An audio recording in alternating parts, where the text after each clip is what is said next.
In the arid valleys of Egypt, beneath the relentless sun, the year 1922 marks the discovery of King Tutankhamun's tomb by Howard Carter. The air is thick with dust and anticipation as workers unearth a step leading to the sealed entrance, untouched for millennia. Carter and his patron, Lord Carnarvon, push open the heavy stone door, revealing the treasures that have laid hidden. Their torches flicker against gold and jewels, illuminating a sight unseen by human eyes since the boy king was laid to rest. As news of the discovery spreads, rumors of a curse begin to circulate, fueled by the untimely death of Lord Carnarvon, who succumbs to an infection exacerbated by a mosquito bite. The world whispers of the pharaoh's revenge, and the air around the tomb grows thick with foreboding. Born to the pharaoh Akhenaten and likely one of his sisters, Tutankhamun ascends to the throne at a tender age during a tumultuous time in Egyptian history.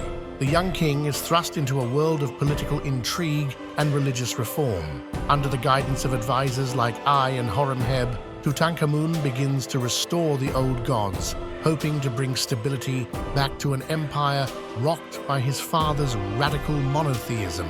The temples buzz with activity as stone carvers and priests work to erase the heresy of Aten's worship. The royal court is moved back to the traditional capital of Thebes from Akhetaten, a city built by his father to honor the sun god Aten.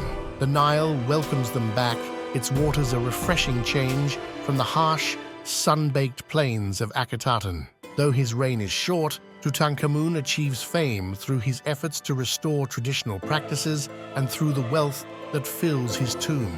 His people, though initially resistant, begin to thrive under his rule, their faith in the old gods restored. Tutankhamun's queen, Ankhesenamun, previously his half-sister, remains by his side through the shifting sands of his reign. Their union, meant to strengthen royal bloodlines, is marked by personal tragedy as they lose two daughters to stillbirth, their tiny mummies buried with their father. Despite his divine status, Tutankhamun suffers from several ailments, historians speculating about malaria, a clubbed foot, and a crippling bone disease. These maladies make public appearances painful and private moments a study in endurance. Tutankhamun dies unexpectedly in his late teens, under mysterious circumstances that historians and scholars still debate. His burial is rushed, his body enclosed within a nest of sarcophagi that whisper of hurried rites and a kingdom caught unprepared. His tomb, though smaller than many of his predecessors, is packed with the wealth of the pharaohs: chariots, jewelry, weapons, and the iconic golden mask.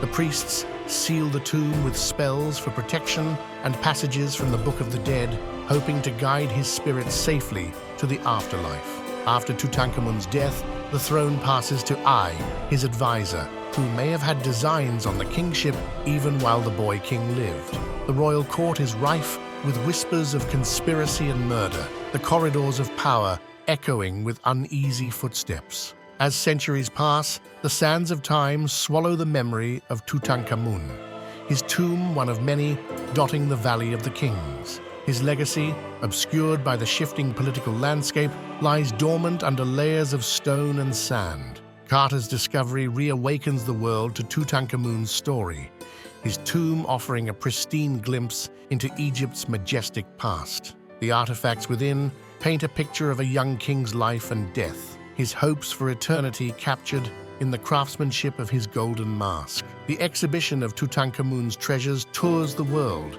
drawing millions into museums to gaze upon the face of the boy king.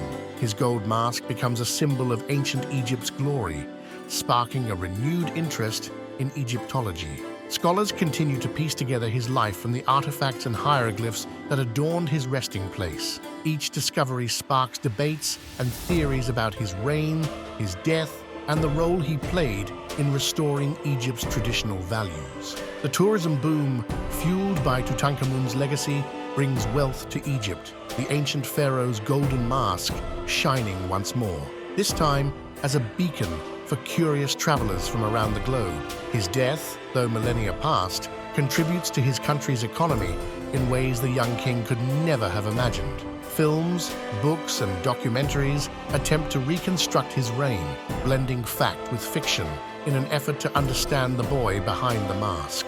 His story, woven through with threads of mystery and tragedy, captures the imagination of artists and writers. Despite extensive research, the exact cause of Tutankhamun's death remains a mystery, a puzzle that continues to intrigue experts and laypeople alike.